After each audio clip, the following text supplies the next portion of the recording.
If I'm back to do your bonus read, you know, this is sometimes where I feel like I want to have a little bit of a blurb about something. It's really hard, I guess, as a person who's very empathic and always tried to see the best in people. And I feel like this world as it is now is becoming very divided between the people who feel entitled or feel that they are the only people that exist, and the people who know that they're part of a collective energy and know that they belong to something greater. And I feel like it's always been sort of an energy of Six of Cups, Queen of Cups here. You've got a water sign coming in from your past here.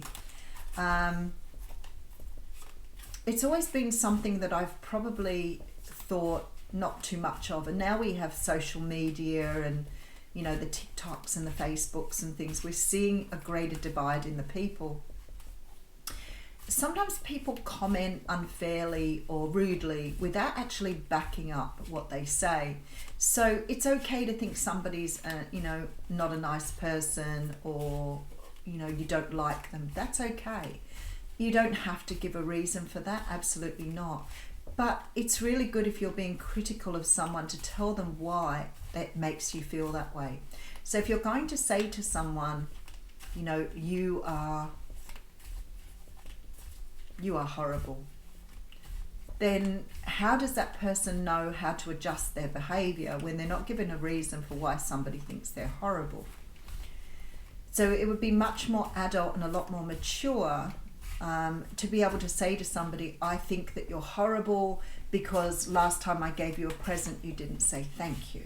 And that gives a really good feedback then. The fact you think I'm horrible is fine. I don't have an issue with that. But how can I know how to adjust myself, not so much to you, but to be aware of the impact I have on you if you're not giving me a reason for why that is? So it's very childish to say, you know, some of the comments you get on YouTube, it's very childish to say you are not a nice person or, you know, whatever else. But if you're not prepared to back that up with what you want to say, then it's very, that's toxic, really toxic. I feel that sometimes when we're doing these readings, we have the best, not sometimes, always. I've been doing YouTube for over 3 years. I've been reading tarot for over 40 years. I always come from the perspective of letting spirit work through me, always. So if you don't agree with the reading, that's fine. You can walk away and just take that on board. To be derogatory towards it is one thing, but not to give me a reason for why you're being derogatory is something very, very different. If you don't like the reading, that's fine. That's called not resonating. It is not your place to be derogatory and then not give me a reason for why you think that that's okay. So be smart about it. Be smart about it. If you want to run something down, if you want to say something's not good, if you want to be mean about something, then at least back it up with a backbone. And then at least then I have got some feedback to understand where you're coming from. But really and truly in this day and age with something like YouTube, you can click off really easily.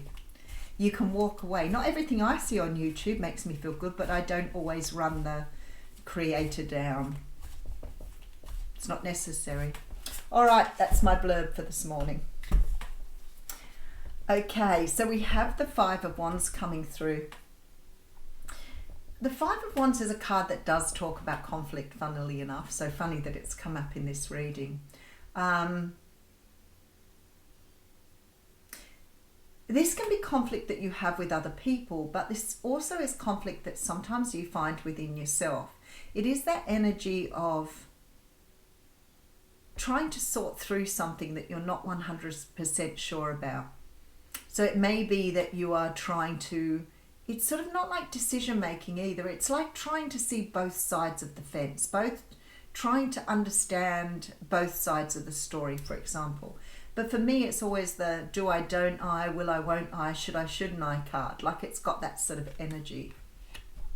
All right, so we have the Four of Pentacles here. Oh, I can see. All right. There is an energy here of trying to put something down, trying to let something go with the Four of Pentacles. You're hanging on to something too tightly. You're not able to see something because we have the World card here. And that says to me that something needs to close, finish off, or complete within you here. Now, it could be that you are complaining or arguing with someone and finding that difficult to release or let go. But the universe is trying to complete this cycle with you, Three of Swords, because it's causing you hurt and pain. The Justice card is here. You know, somebody said something to me the other day and I was like, I really, like, for me, I believe in karma. When people are, you know, really ridiculous about things and I think I want to retaliate, I want to outpour, I want to say how I feel, and I think, you know what? I have very strong spiritual protection. I always have had since I was a child. I've had very strong protection. And I always feel that when people do things that are not above board, things will work out the way they're meant to. I'm not talking about getting revenge or getting hurt. I'm talking about for the people who put things out to the universe, karma has a way of rewarding you for your good energy. So you never have to worry about whether things are going to work out the way they are or not, because the universe will always bring things back into balance. So something is going here because we have conflict, and I feel like somehow or another the universe is saying to you, let it go, close it out. Even though you're hurt by something, we've got your back here. We will always bring around to you what is right for you. It's part of your contract here. So stand in your power and you will always get what is rightfully yours. And I feel like somehow or another this relates to my a little bit of a blurb this morning, because I really feel somehow or another in the universe at the moment, people are being really very mean to each other, very spiteful towards each other, but not really for a good reason. And I'm really feeling that in the universe at the moment, and the universe is hurting because of it. Because ultimately it doesn't mean we have to put up with stuff. Absolutely not. But it does mean what we put out, we get back. And that is karma. So karma is not this, you know, you kick my dog, I kick your dog thing. It doesn't work like that. What the universe is saying to you is what you put out into the universe, we will return to you tenfold. And that is manifestation. So karma is like that. You know, if you go about your life doing the right things, not necessarily doing nice things for people, but just doing right things in the world, then that is returned to you. And that is what you're meant to be doing. You're meant to love yourself and then love others. Don't put up with the crap. Don't put up with the bad stuff.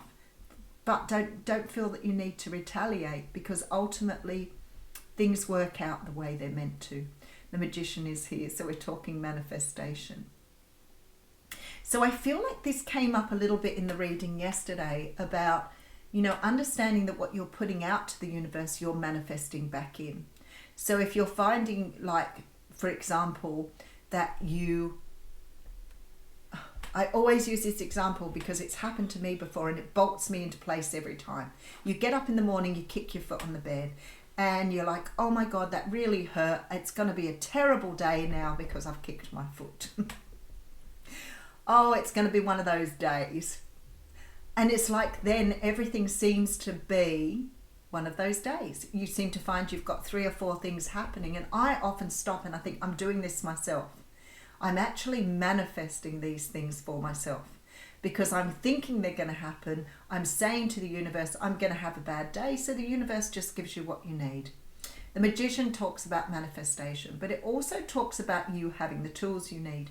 So I guess what we're really saying here in terms of how Spirit is trying to get this through is you can cope with anything that the universe sends your way. You have all the tools you need for that.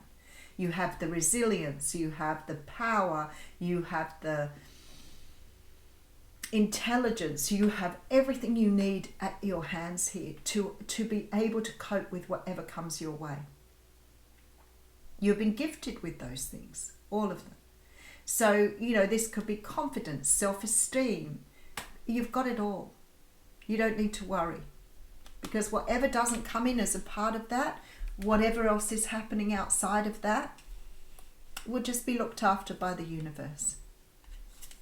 All right, so we have the Ace of Wands coming through with the Queen of Swords and the Page of Wands. There's a brand new start for you here.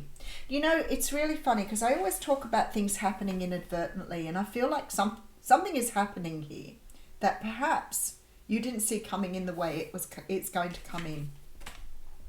I feel like here with this Page of Wands, we can see the lightning striking, and the Page of Wands is, you know, grabbing at the lightning here. This is about fire. It's about a passion. And sometimes we sort of float through life with really not understanding how to connect with our own passion, how to really understand our capacity or our capability. And the Page of Wands is some sort of message coming through here, possibly from a Libra, Gemini, Aquarius person here, with some sort of, I would say, some sort of truth or some sort of energy of something hitting home really hard here, like a bolt of lightning, like an epiphany, like, you know, something that's making you realize something here. And I feel this is sending you on a brand new journey because you're creating here with this Ace of Wands. See this wand here? That's what the Page of Wands is carrying. And it's like you now have this to create what you want. And what that says to me is something is coming to you, some sort of message, communication, something here which is going to help you to understand perhaps the way you've been doing things up until now that hasn't really worked for you. All right, so we have the Eight of Swords. Wow, okay, now I'm getting it. Six of Cups. And the Queen of Cups. We're seeing a bit of the Queen of Cups out this morning. This card here talks about being stuck in your head. It talks about being stuck in your thinking, the Eight of Swords. It is a card of like victim mentality. This person is trapped in a bed of swords and looks like she thinks she cannot escape from that. In the traditional card, she's blindfolded, she's wrapped up in ropes and things like that. But you can see easily that the ropes fall away. She could take the blindfold off and she could certainly make her way outside of the swords, but she chooses to stay in that energy. She chooses to stay there. So this is the card of victim mentality. And there is an energy here that people somehow feel they're being victimized, but it's all in their head. It's all in their head. And I feel like I'm speaking to people here who perhaps have learned this from a very young age. There is something coming to free you from this energy here. It's like a bolt of lightning out of the blue. It's like somebody is coming in to give you some sort of explanation, some sort of hint, some sort of epiphany energy that's going to free you up. Nine of Wands, there it is with the Tower. Okay, and the Ace of Swords, beautiful, beautiful energy. All right, so what we see here is a tower coming down. So something that you've learned from a very young age here is being removed here with the Tower. The Nine of Wands tells me that you've cycled this energy for a very long time. So maybe you're so stuck in this energy that you're not realizing that perhaps you're coming from this victim mentality. And this is the energy that's very much out in the universe at the moment. Very, very much so. People feeling they're, you know, being, something has been taken from them. People feeling that, you know, they're being cruelly treated or poorly treated, when in reality they're being treated the same as everybody else. So this here says to me that you are cycling a pattern here. A pattern that the universe is trying to complete. Because we have the Sword of Truth.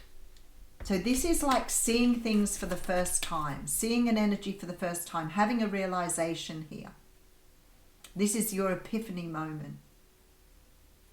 And you are able to stand in your own truth here and not allow your old energies, your old patterns, your old ways of thinking to sort of infiltrate any longer. You're cutting something away.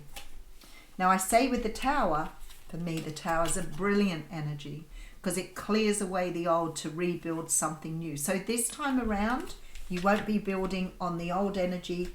You will be going for the new energy here. All right, so there's some sort of conflict here. But when I see this card now, I feel like this is generally, you're seeing this.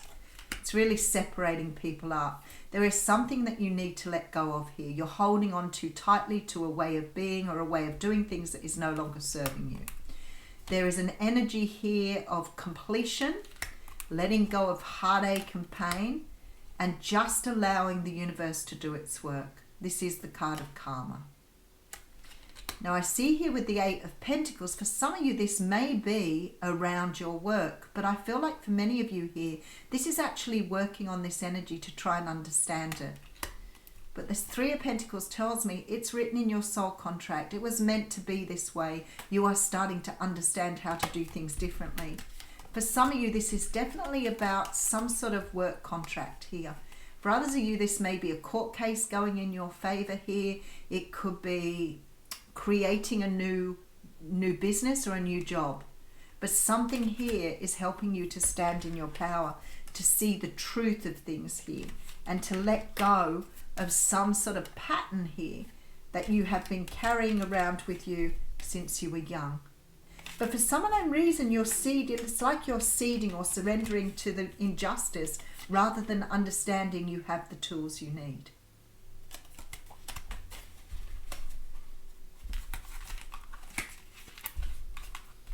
All right, let's pull an oracle card.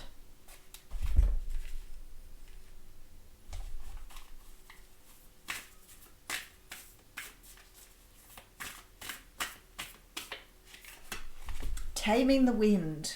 I have a feeling we got this one out yesterday, actually. They talk about the wind traveling in all four directions here. It's card 55 again. So if you're a 5 number, it's just coming in again. Perhaps just to let you know. Here the feather, a symbol that is used in clearing ceremonies for smudging, reminds you of the sacred commitment you make to your life. This is the symbol of consciously bringing the spiritual into the material, infusing the world with reverence and an acknowledgement of the higher planes of existence that influence and animate all life. The feather is a symbolic reminder of deliberately entering into a partnership with the Great Spirit to co-create for the highest good of all. It's time to clear your energy, be present, and become conscious of how you communicate. This is a good time to write in a journal and put your thoughts into cohesive form. Perhaps you actually need to do a smudging ceremony in your home or office, creating a sacred space to write about your dreams and desires. Just remember that when taming the wind appears as a symbol, it is time to honour the Great Spirit with reverence and respect. So this is definitely about you understanding that you're part of a collective energy. So whatever this is for you, I feel that you're starting to understand how to pull your way out of it. But I also feel like some clarity is coming to you here, perhaps through somebody else that's going to help you see something more clearly. All right, thank you.